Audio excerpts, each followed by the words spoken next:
Hello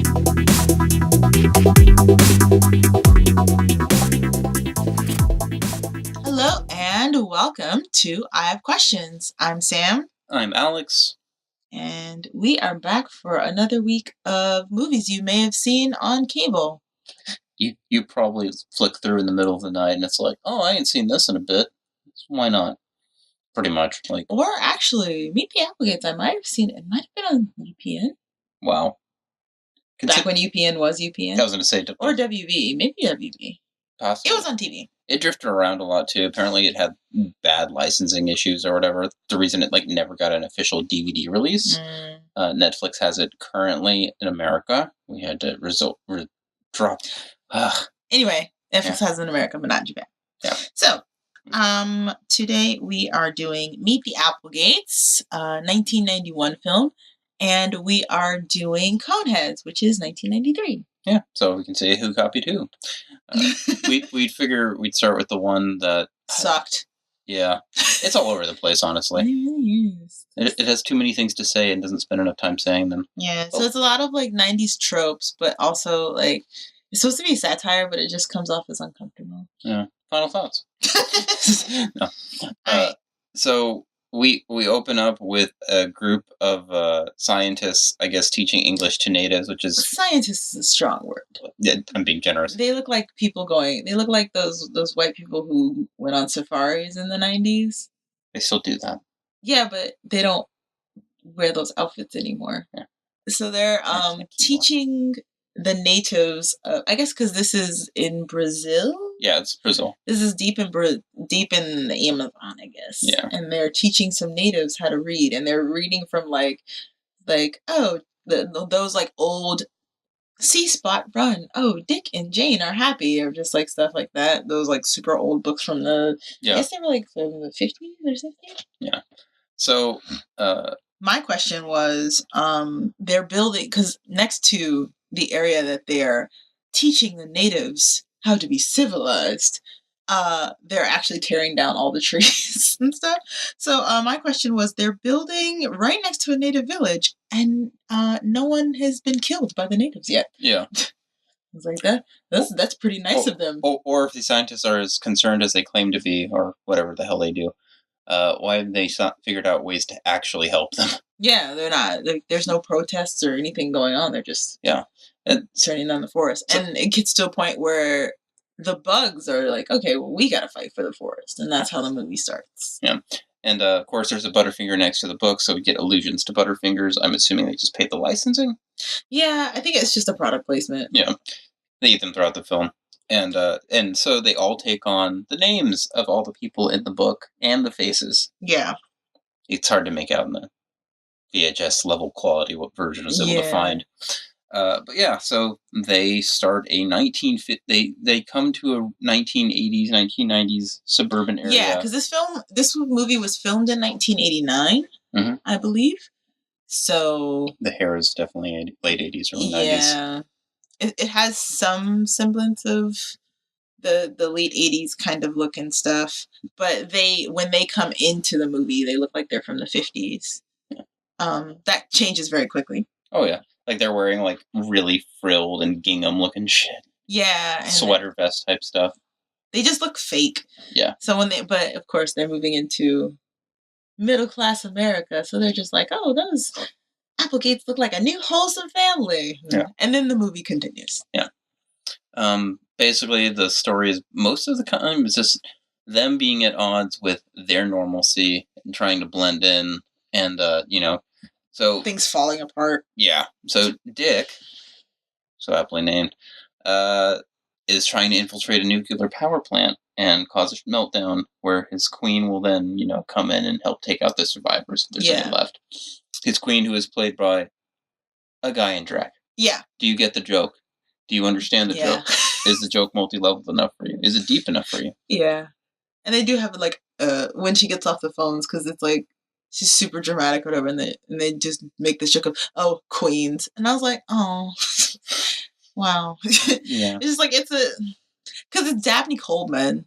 So it's just like the farthest from, and he still, of course, he has this gigantic mustache, his super deep voice, and he still has like a very manly walk and stuff. And he's just wearing a dress. Yeah. And that's it. He's wearing a dress and a really shitty wig. Yeah. I do appreciate that they keep it running throughout the whole thing, though, rather than making it a simple throwaway. But at the same time, it's he gets out of drag halfway through the movie. Though. That's true. He puts on a suit and that's it. That's the last of drag. But his henchmen are also misgendered because they all sound like men, but they're all women. Yeah, they're all. Well, no, there's Hector. Yeah, well, that was the Hector is played by a woman. Actually. Yeah, and then gets killed.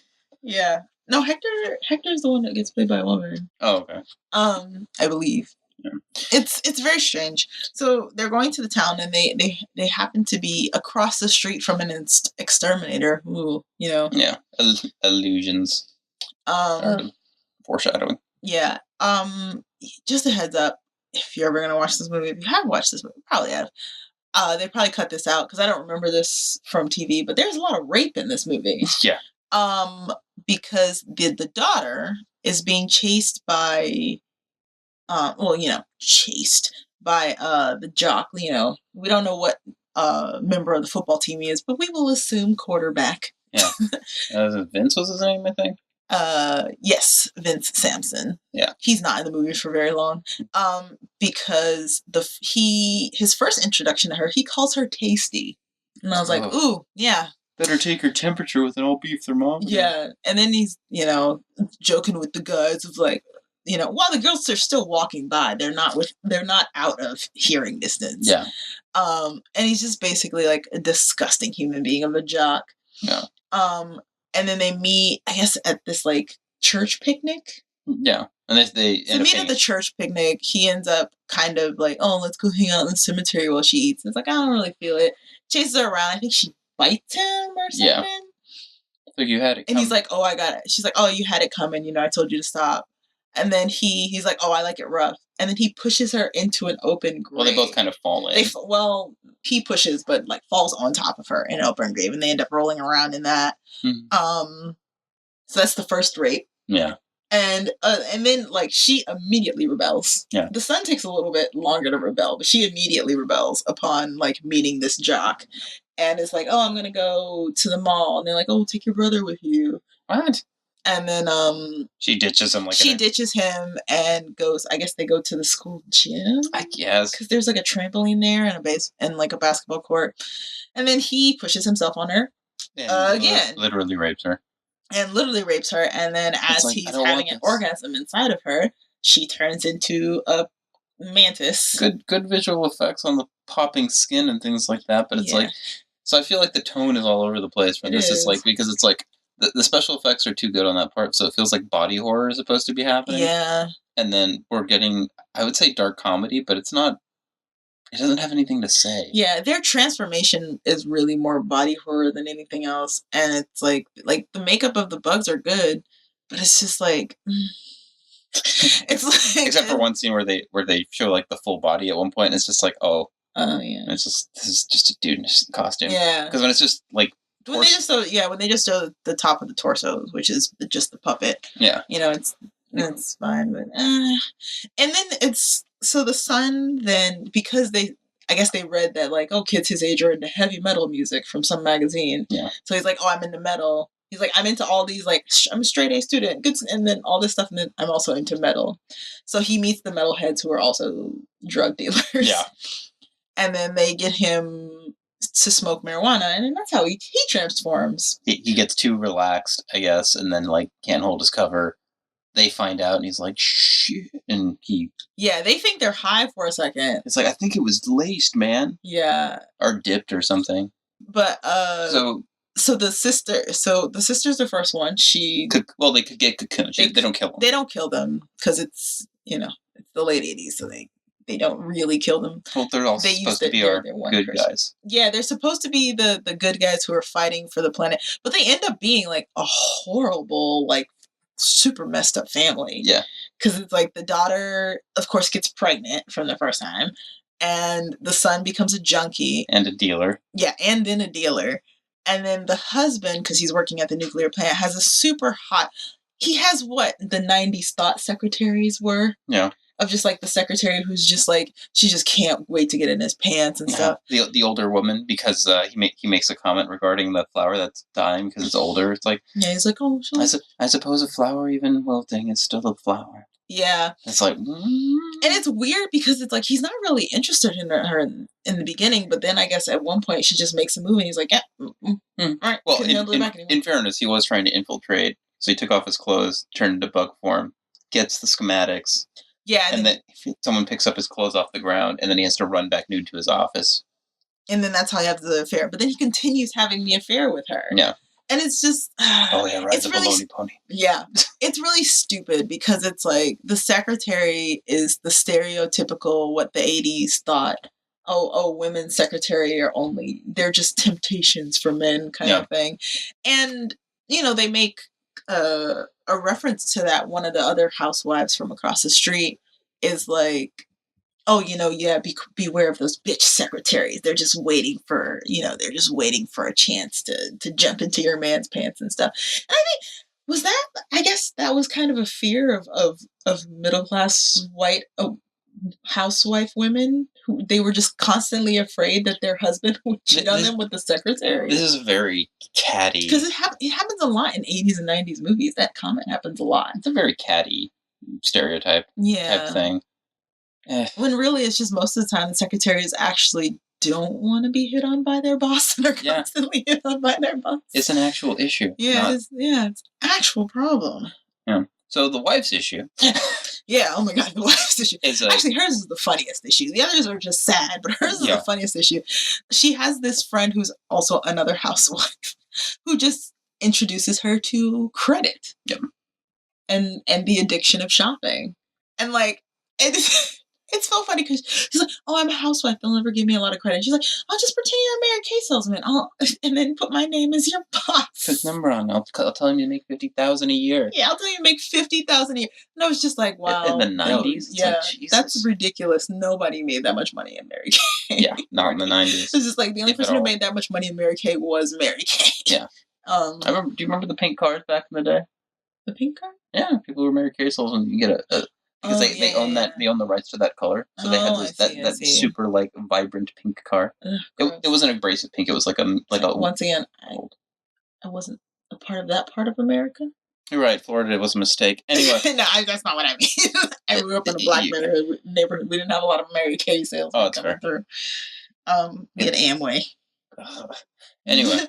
So you forgot to mention. So of course they're looking for their jock son, and the neighbor is looking for the son. It's like he never hurt anyone, and of course the daughter's sitting there like, this motherfucker got me pregnant or raped me and stuff. She's like, she doesn't feel guilty at all. Oh yeah, at least the other ones kind of feel guilty, but she doesn't feel guilty at all. She just doesn't want to get caught. So they're searching for the son. They're like, oh, missing persons and all that stuff.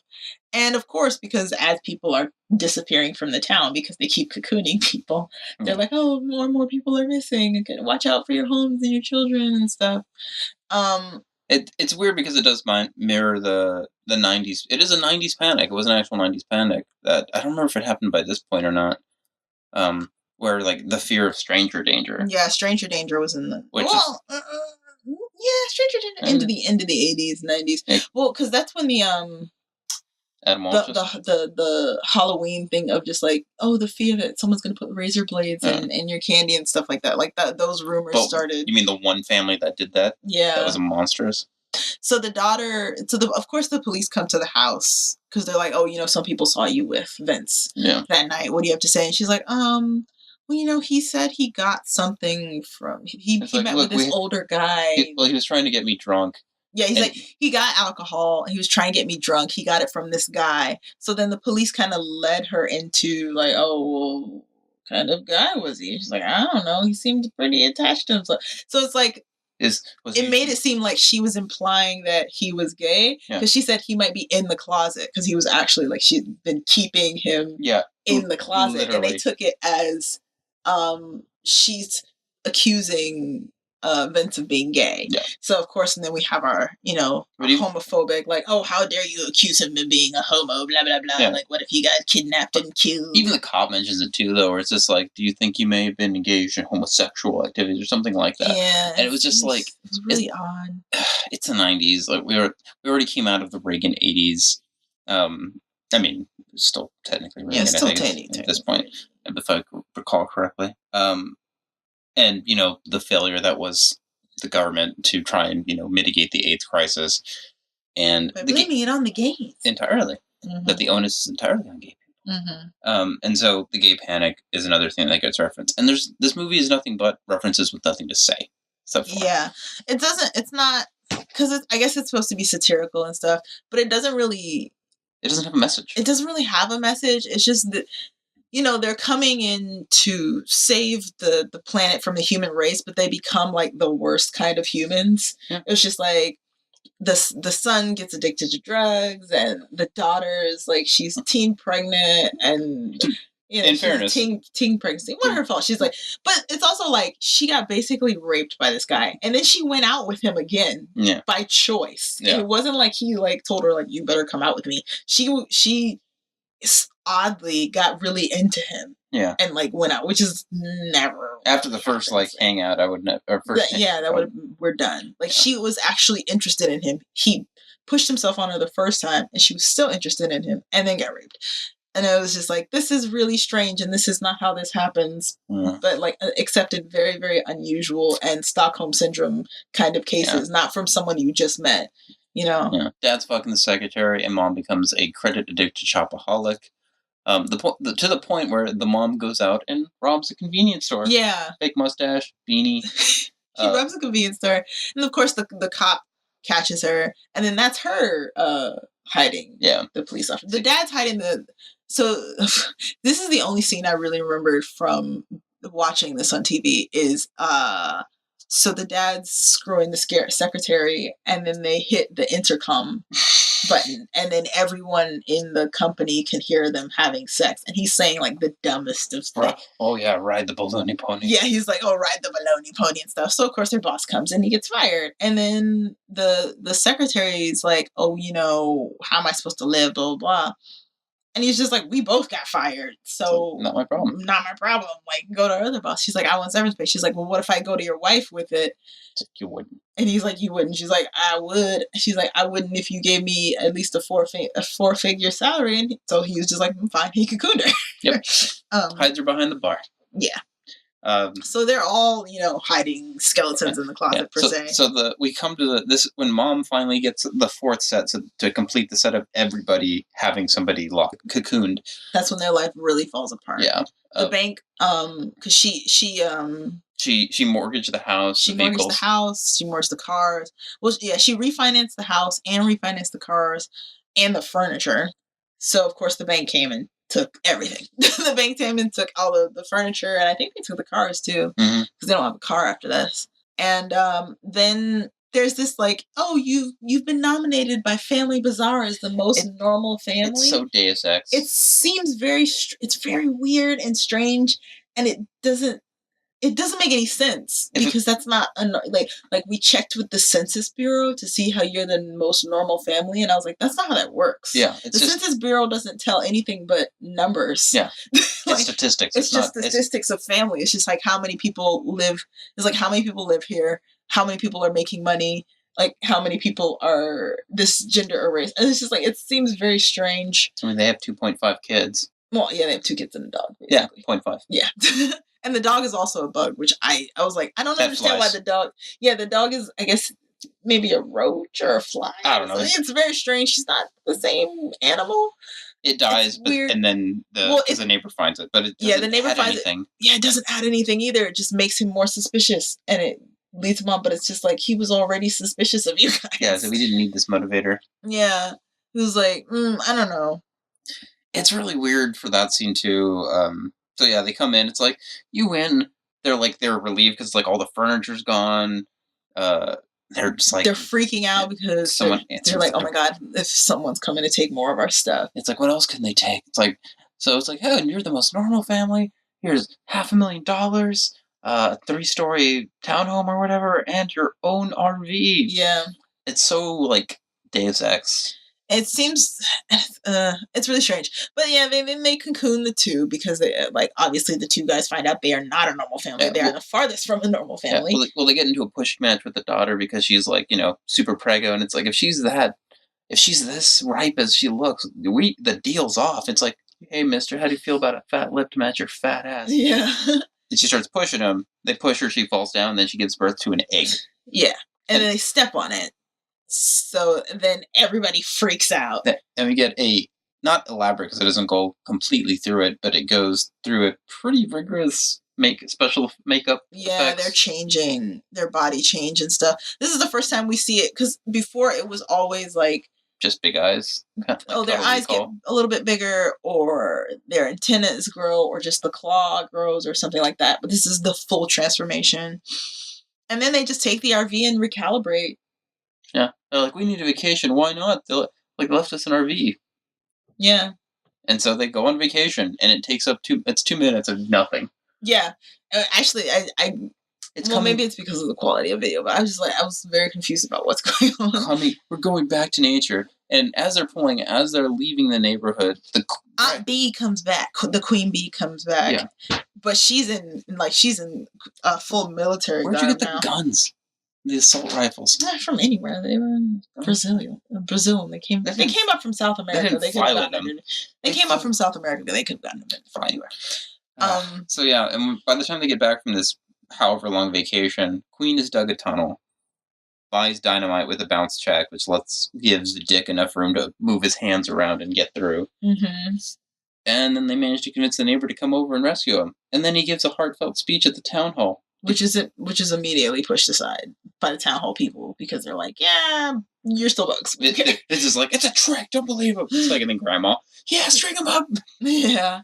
And the crowd. And of course, then there's the fight. The lights black out, but the sheriff believes him. Yeah.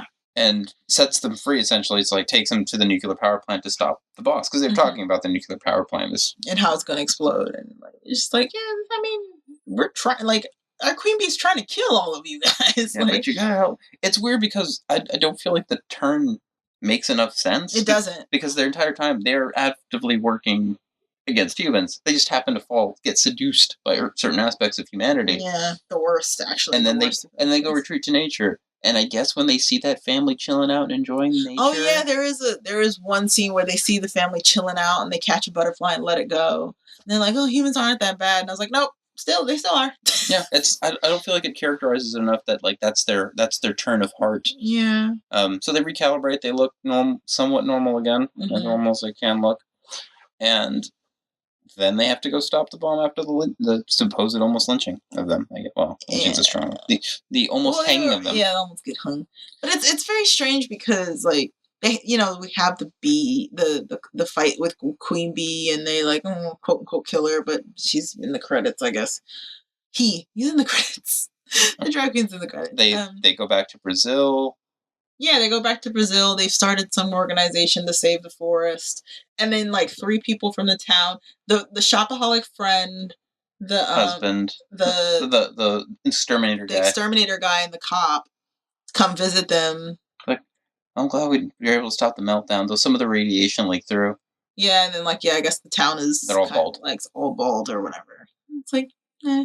Oh, yeah, we forgot to mention... the butch. Yeah, the butch lesbian... She goes to a meeting for teen pregnancies, the daughter, and... Oh, how's the husband taking the pregnancy? He's like, oh, he ran off. Pinhead. He's like a pinhead. All men are pigs and they suck. And then the Gail, I think was her name. Gail, the counselor, she's like, yeah, right on. And then they have a lesbian love. Yeah, it's like, how's it make you feel? I'm bitter, Jane. I hate men. Right on, sister. Yeah, and then that becomes our lesbian lover because that's how lesbians work. Mm-hmm. Yeah. It's not that they're not attracted to men. It's that they hate men. That's why they're lesbians. Yeah, it's like what? This is so stupid. God. So final thoughts, because honestly, this movie sucks. Yeah, so boring. The jokes are there for. I think it's cute that they eat pretty much all sugar, like literally sugar, like bowls of sugar. It's like, who wants another slice of chocolate? And they're literally, he's carving it up like it's a turkey with like an electric knife and whatnot. And they're drinking Aunt Jemima or out of a sippy bottle, essentially. That's the thing. It's just like there's some fun jokes, but it's just like I just feel like they're wasted on this. I feel like I appreciate some of them a little bit more for the ones that are in reference to the bugs, because it doesn't feel like it's being as overt. Yeah. Compared to Coneheads, and we'll get to that. Mm-hmm. But as far as messaging goes, it's all over the place. It has so many things. And I said this earlier, but they're trying to save the environment, but they end up being horrible. Yeah, consumers. Yeah, horrible consumers. Which is the problem of the 1980s and conspicuous consumption, which the U.S. still suffers because it's the largest consumer and destroyer of the environment through its byproducts. Well, incidentally. And then they end up completely just flubbing the mission because they see a family save a bug. Like, it's... Yeah. I was like, I understand them saying it because they're like, they don't want to be killed right now, but there's no real motivation for them to like stop the plan. Yeah, one family being cool to bugs doesn't won't. You live across the street from an exterminator. Yeah. Like, what? Yeah. If that doesn't like harden your heart for this mission, like, I don't know what does. It's very strange. Yeah. Then we have the homosexual menace, the butch lesbian. Let's see, the druggy son. The homosexual menace doesn't exist, by the way. Yeah. There's no homosexual man stealing people. Yeah. Or woman. Or a woman. Like, to steal your daughters. Yeah. There's like, it's just a lie that she came up with on the fly because it was slightly suggested by the police officer. Yeah. It was just like, marijuana is a gateway drug. You'll become a drug dealer after you smoke it, kind of thing. She's just like, he immediately goes from like smoking one roach to being a drug dealer. Yeah, it's like, he got out of rehab. It's like, what do you mean rehab? It's weed. Yeah, they'll turn him on his ass and kick him out. He's been straight for a couple of weeks. Yeah, so the message is all over the place. What effects are in there are kind of juxtaposed to the comedy nature of it, and I'd be fine with the body horror comedy. I'd love to see that I think that to be an interesting concept. It's a shame that nobody made that here. And other than that, I wouldn't even recommend watching this. This is like, it came on TV and you watched a couple scenes of it if nothing else was on. Yeah, no jokes are memorable. Nothing really sticks out. Like I said, the only thing that really stuck out to me was the affair over the intercom, because I thought that was so hilarious and bizarre. Yeah. But that's it. Yeah. So give it a pass. It was like first time I'll say, actually. Well, don't watch this. If you even find it, to be honest. Yeah, if you can find it, but like, why would you look at this? Why would you waste time? We did this for a show. Netflix seems to have it for now, at least the American one does. There are so many other better and worse things on Netflix that you could watch. The worst things that would be more entertaining, actually. Yeah. Just because of how bad they are. It is a time capsule of 90s and late 80s trends and shames that we have thankfully acknowledged. I won't say we've gone past them, because we certainly have. We understand that they exist. Yeah. So that's it. We're going to take a brief break and then come back with another suburban identity. This is shorter than Dracula 2000. What else is there to say? Yeah. I probably have less to say about Coneheads. But anyway, we'll take a brief break and we'll come back with Coneheads.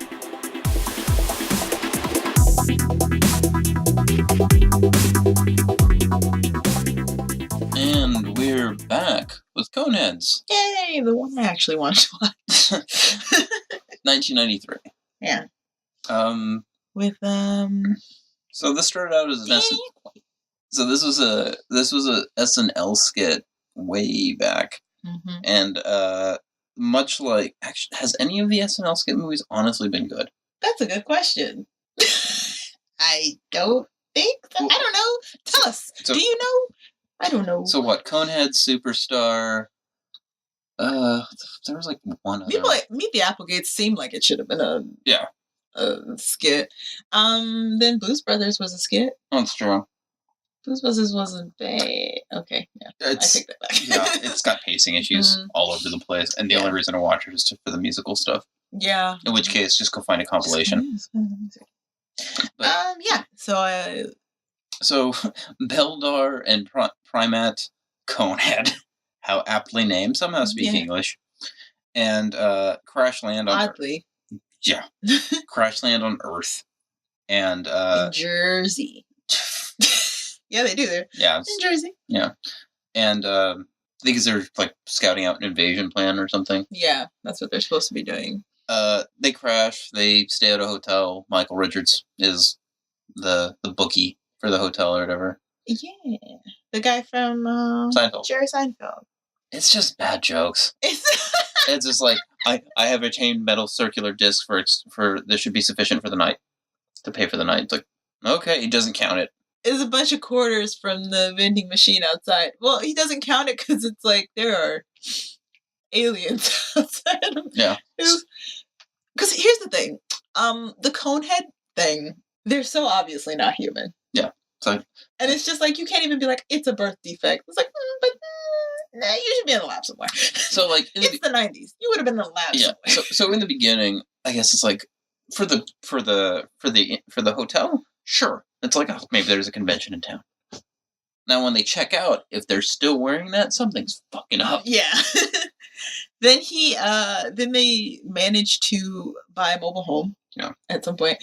And they work for Beldar works for a repair shop. Yeah, like a appliance repair place. Yeah, with Sinbad. Oh, my Sinbad, who he's like, I mean, this guy does amazing work. He comes on time. Like, it's like he's awesome. Takes breaks. He takes very few breaks, but when he does, he eats a lot. Yeah. But it's like it's him like stealing parts that are unnecessary to appliances. Yeah, consume mass quantities. So in working at this place, like you were saying, he steals parts. He's stealing them though to create a communicator with Earth technology. So it's like, hey, we need a lift back. And this is when they get the information that it's going to be 7 Zerls, whatever the hell that is. Yeah. And they're just like, we got to live here. Yeah, we got to live here until they get there. And then Primat is pregnant because I guess they banged very swiftly, very quickly after landing on Earth. A little cone in your stomach? Yes. Yes. I think it's the way they talk is very cute. Because they don't stop talking that way, even throughout because it's basically like 17 years. Yeah. Because she's like, she goes to prom. It's homecoming. It's not prom. So yeah, it's like 15, 16 years. So, Sinbad's character is like, hey, I need your social security number. Like, you're a great worker, but worksman comp. I gotta be able to pay into your pension and stuff. And he's like, so he just starts rattling off numbers and letters, and he's like, damn, you're not a citizen, are you? No, you're an illegal alien. Yeah, it's like, I'm illegal. No. I'm an alien. Yeah, I'm an illegal alien. So Sinbad is like, all right, well, we'll take you to a guy to get you some ID. And Thin Adam Sandler. Yes, very Thin Adam Sandler is, I guess, a fixer. Yeah. But he gives the guy this Donald R. DeChico, which apparently is just a name that he's just been reusing. Yeah, constantly. Because it sends like an alert, a red flag to INS because they're like, oh, it's like the 6th DeChico. It's like a ridiculous amount of DeChicos who have popped up. It's funny because the back and forth during this scene is actually one of my favorite parts because it's just like, what's your name again? Oh, Donald R. DeChico. Oh, Donald R. DeChico. Well, where are you from? Jersey. Hey, my mother's from Jersey. And it's like the play back and forth where he's just trying to get him. That's a funny scene where he's like giving him the information to memorize, and then he's just like, doing the question. He's like, oh, it's my mother's from Jersey. It's very funny and it's hilarious. And then it just completely gets undercut by INS being like, yeah, that's like the 6th DeChico.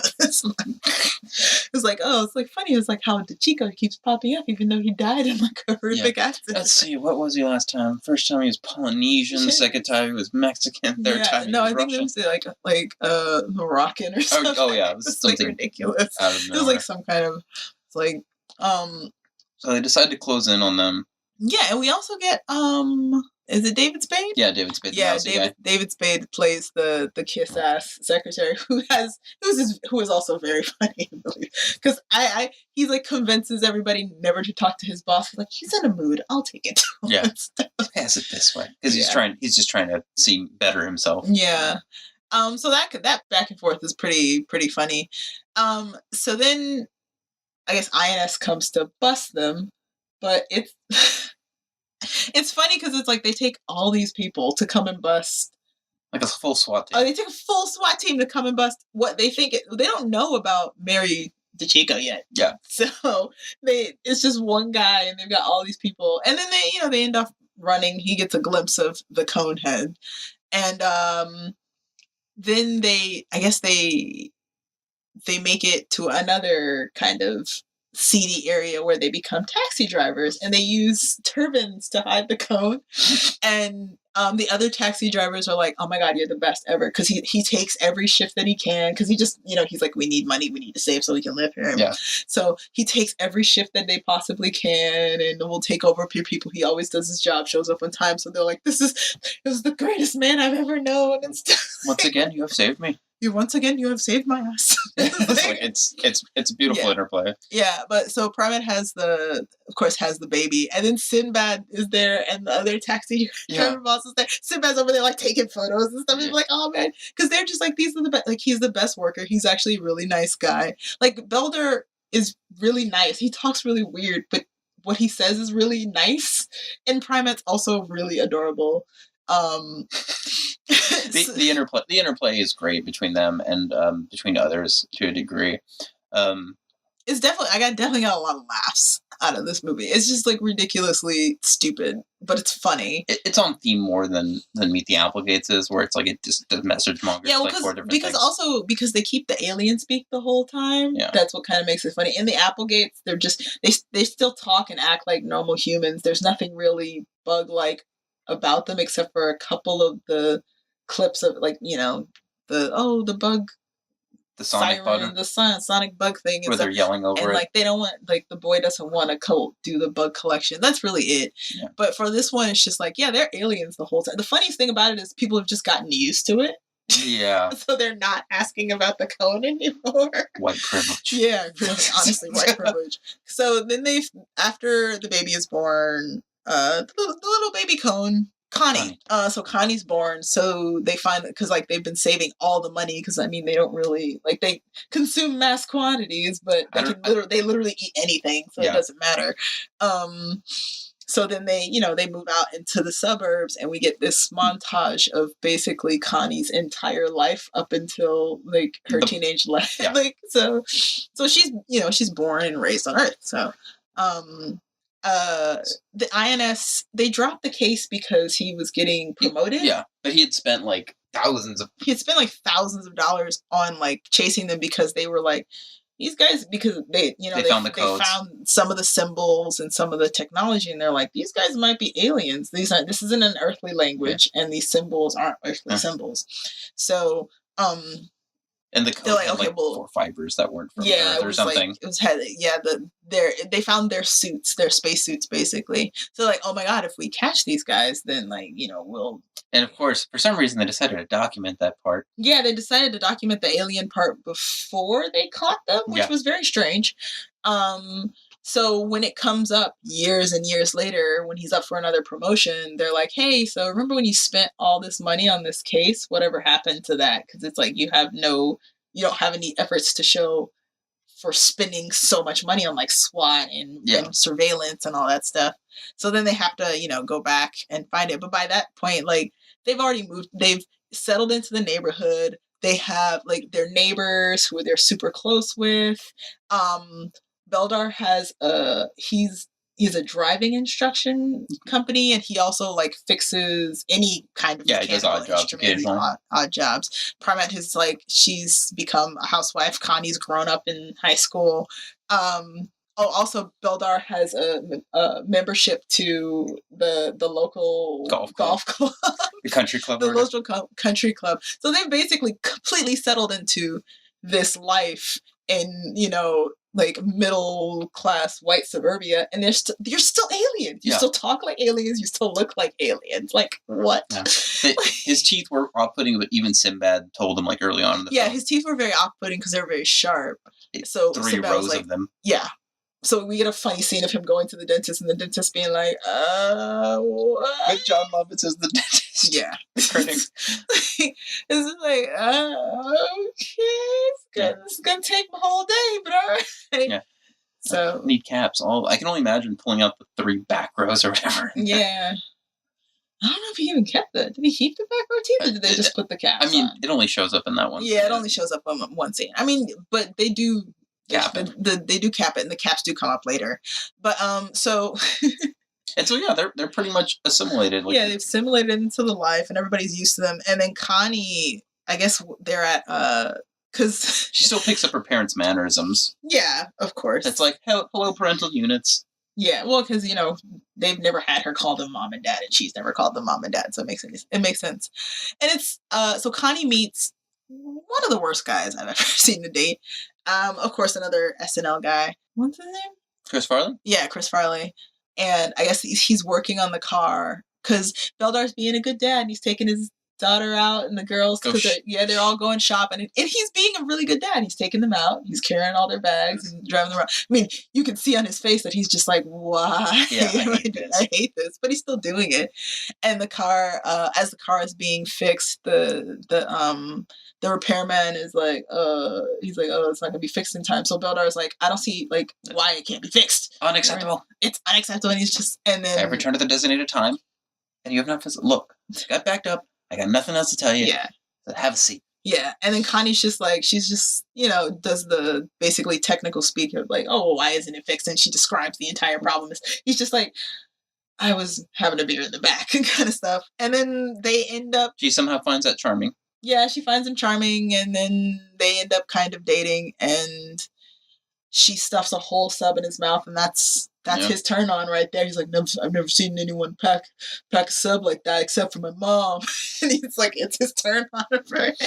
I mean, I guess the joke is like fat guy with cute girl. Yeah, fat guy with a cute girl who eats crazy amounts of food, so he's in love her. But I'm gonna be completely honest. I guess it's the same way. Like big guys go love skinny girls, but skinny guys love big women too. So maybe I don't know. Maybe it's a thing. So chubby chasers. Yeah. But Ronnie kind of pushes himself on Connie, and she stops him and stuff. Storms inside, and Connie's visibly troubled, and Primate comes up. It's like, what is wrong? What is wrong? And here's the thing I like about the movie. A lot of it seems very cold speak, but they're saying very sweet things to each other, because the mom is trying to be very comforting. She's like, yes, she's like, oh, yes, all men are, I like that. So was he trying to be basically like, oh, he was a horrible person, but like Beldar, the camera goes to Beldar. He's like, what? He hears the term. It's like, what was it? A Flumenhaber or something. He stands up like dead straight. Throws the pipe down. And goes. He like rips Ronnie's roof off, and he's just like, if it wasn't illegal to kill you right now, I would destroy. Had I been pursued by the local authorities, I would disembowel you right here where you stand, or something. Yeah, it was just like basically like, if it wasn't illegal, I would have killed you right now. And Ronnie's like, oh, I'm sorry, and he puts the roof. But then Connie's just like, it's like he comes back in. I have dealt with Ronnie. You will not be bothered by him again. It's like, oh, Daddy ruined my life. It's like, Daddy ruined my life. It's like typical teenage stuff. It's like, wait, you ruined my life. I'm just upset, kind of thing.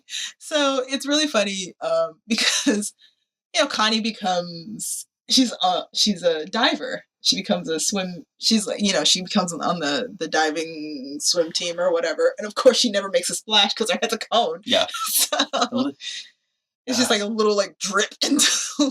Ronnie keeps trying to get her attention in various scenes. Yeah. And eventually he goes to the golf club and he's just like, hey, Mr. Conehead, I hope you didn't injure yourself ripping the roof off my car. Of course, they look up and they're like, there. Yeah, it's like, I'm not paying you to, because he's being somebody's ball caddy. I think that's what he did the job. Yeah, he's being someone's caddy for the day so he could get into the yeah.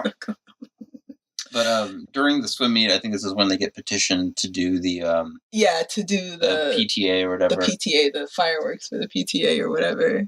They're like, oh, we don't have anybody for the committee for PTA, so there's a point they get asked for the fireworks, and it's like, all right, so they go out and do the fireworks, and it's just like he launches like this like tiny missile that like this tiny like little fireworks, like, oh, it did nothing, and then Beldar puts on sunglasses and it's like this huge like freaking like nuclear explosion into the sky, and then Connie becomes the coolest girl at school. Yeah. Which I mean, she probably already was. Like, if she's grown up in this town with these kids, like they're used to the cone by now.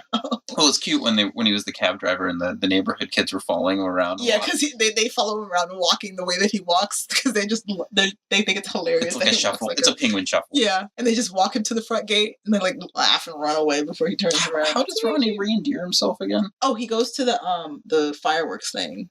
Oh, like he goes to the football game and she just basically begs her for attention. It's and so she's creepy. like, "Oh, fine, we'll go out again." He asked her to the homecoming dance, I believe. Yeah. So he asked her to become he's like, "Oh, I'll take you out to the homecoming dance. Will you come?" She's like, "Oh, fine," kind of thing, but she likes it. Yeah. And it's it's strange because we get kind of Primate's starting to read like Cosmo and stuff, and she's feeling I feel a little bit inadequate and stuff like that. Oh, because even the one the other housewives or whatever in the area. Her neighbor's just like, "Oh, well, he's been giving this lady a lot of lessons, and maybe she's," but really it's just like the lady's trying to hit on Beldar, and he just turns to her. He's just like, "Nothing can come of this. I am your instructor, and you are the pupil." Yeah, he's like, "This is a professional relationship. Nothing of this will happen." She's like, "Oh," but Primate is like, she's still feeling kind of like, "Oh, no, I won't get it." So she kind of like. At first, was the question first or was the she like grabs all these magazines and just like I guess she dresses up very sexily and puts like candles all over the floor. Would you take another if I were to die? No, I would lock myself away from the world. Yeah, but that happens later though. It's really adorable too because it took me a minute to be like, "Oh, he's saying something super sweet," and I was like, "Oh, babe, why are you saying something cute like that?" Cute words like I would shrivel and die till my flagnards would disintegrate. It was like my cone. He was like my cone would never never join with another. So it's very adorable because they're very much in love. Like it's like the opposite of the Applegates because they're such a cute and loving couple and they're very like they're very close knit family despite the fact that they're not showing physical affection. So there's a moment where like after Ronnie's an asshole and Connie's is asking for comfort from her mom, and the mom gives good advice. She was like, "Yeah, there was this man that I loved, but then he worked in the conquering of another planet or something like that, and he moved away, and I was sad. But then I met your father, and I was happy. And it's just like I realized it was like if that man hadn't left my life, I would have never met your father, and I wouldn't have been happy. Wouldn't have had you." And it's like, "Oh, mom, you're really sweet," and that kind of stuff. So I like it because there's a lot of like sweet moments because it's like, yes, they are aliens trying to pretend to be human, but that doesn't make them not a family. That doesn't make them not like it's like you are my life mate. It's just like, and it's really adorable. So then, of course, the INS guys, they have to get back on them. So they pose themselves as Jehovah's Witnesses. And they start talking and grilling them incidentally. It's like, and they're like, "Oh, you're from France?" And then the one guy starts speaking French. And of course, Coneheads, because they covered all their fucking bases, speak French. And then the wife, of course, speaks perfect French as well. Yeah. I'm pretty sure the scene was dubbed. Yeah, definitely dubbed. Because it's like, the lip movements are great. Perfect. Yeah, it was like, that accent is too good. Yeah. So, of course, INS, they catch them, but it just happens that is the time that they're going to be picked up. They're going to be picked up that night. And then Connie's freaking out because she's like, "The only home I know is Earth. I don't really want to go. And I love Ronnie." And I'm like, "Really? Ronnie?" Yeah. Of all people. Of all people, Ronnie. Even Beldar's like, "Ronnie, though?" Yeah. So Beldar been practicing golf as part of it. It's like, his friend is friend and neighbor Jason Alexander, who's also at the country club. Whatever. It's like, "Are you trying to go for that trophy? I know you." Don't get me wrong, I know it would give me some level of satisfaction, but for it to win, I would accept it with a modicum of dignity, silence, yeah, and praise. And then it pans back to the statue, or till it cuts to the statue, and the statue just grows a tiny cone. Yeah, he's like, he wants that statue. Yeah. He, of course, wins it later on. He's just, like, elated, dancing with the statue. And this is when we find out that Connie left with Ronnie to go back to the house. Yeah, to put on their, I guess... Senso rings. The Senso rings is what they use. Which is basically a sex toy for them. It is a sex toy. It's weird, because it's funny, because she comes, "Where did you find that Senso ring?" Your coat is too young. Under your bed. And it was so funny, because it was definitely that, like, allusion to, like, when a kid finds a sex toy under their parents' bed. Like, oh, gross. They're sweaty and... and Ronnie's like, "This is the best thing ever." Yeah. And of course, it's like Ines surrounds them to throw them off the trail. Ronnie dresses up in their motorcycle stuff. Yeah, he leaves with their motorcycle, and they kind of gives them time to get away, but they don't really. Because they live in a cul-de-sac. Yeah, they live in a cul-de-sac. And Ronnie didn't get past the fourth house. Yeah. So it's like, good job, Ronnie. So Gorman and Eli, end up getting picked up. Yeah, because he like, as the car is being pulled up into the spaceship. Those are the INS guys, by the way. Gorman and Eli. So Gorman is the boss, and he's like, oh, you're not getting away, and like grabs the car, and Eli grabs him. So then, they get picked up and taken as slaves, and then we finally get to see the rest of the planet. And Connie's sad. Connie's really sad. She did leave him behind. Beldar's happy because he sees his home, but then he looks back at Connie, and she's like, oh, she's not very happy. Yeah. So he comes. So he gets to see his, their supreme leader or whatever. Brings him back some stuff. There is this running joke of that Beldar thinks that the condoms are chewing gum. Which is kind of funny and it's funny. Like the thing about this movie is the jokes that they throw out, they come up again later. I bring many gifts, and it's just like it's all stuff that was just in the car at the time. the manual for a Ford Sable Mercury. So yeah, it was like that, a tire iron, the manual, a dashboard curio, which is just the compass thing on it. Yeah. And then of course the condom is gum. Yeah. But they have to. But as he's presenting this, their supreme leader asks him to come up, and it's like, your teeth, or whatever the hell they call them. Because he smiles, I guess, and he sees that the teeth are capped. So he's like, no, that is It was necessary to blend in. He's like, that is the act of treason or whatever. So then they have to Narfall the Garthok, which is basically fight a discount Rancor, which he uses his golf skills to fight. Yeah. And then he's just like, oh, okay, well, what do you want? And he's like, well, I will take back one of the humans. And he's like, he takes back Gorman because he has to take both back. He has to take both back, and they say no. I will take the one of higher rank. Yeah. And of course, Eli's just like, then he just immediately starts being a suck up to the supreme leader and just becomes his assistant out of nowhere. It is my day, yet they do not know. It's hard to be king. Yeah, it's hard. It's like, it's so hard. It's heavy as the head. Heavy as the head that wears a crown. And it's just so funny because he slips in so quick, and then he does the same thing. He's just like, leave it to me. I'll take care of this. And like kind of leaves it. It's very funny. So then they go back, and then Beldar pretend, like, they're like, okay, well, we're going to invade Earth. And Connie's freaking out. She's like, how could you do this? How could you try to invade Earth? Like, Ronnie's there. So then he pretends that they're being attacked and self-destructs the ship and then gets everybody out. Yeah. It is not every day that the father gets to give his daughter the world. It's like, oh. I know. He's so many lines. I was just like, and then he says to Gorman, he's like, I will give you all freedom if you give me a green card. He's like, do you possess skills that no other American has? He's like, yes. All right, you got it. It's like, that will not be a problem. He's like, yeah. And we just end on a kind of like, they take a photo of prom, not Ronnie taking Connie to prom, and they take photos like, oh, memories. Yeah, and it's really, like I said, it's a really cute movie. I liked it. I thought it was cute. I remember it. It's just as silly as I remember it being, but not silly stupid. It was a silly, wholesome family movie, and I probably would watch it. The overall plotting is definitely better than Meet the Applegates. I'd say my only contention is that... And we didn't have the bar set low. We watched Coneheads first. Yeah. I would say that the... my gripe with it would be that it relies too much on sometimes it relies too much on the fact that they're aliens. They're aliens and just uses words that mean nothing. Yeah. Because they're using words that... They use words that mean nothing, but at the same time, the way they use them, we can tell what they're referencing it to. Yeah. So I think that kind of worked, because she's like, oh, the flugger, the flugelhopper. It's just like, clearly it's just like, he's a dog. Yeah. Yeah. So, or just like, or they say something to be like a whore, and she's like, oh, yes.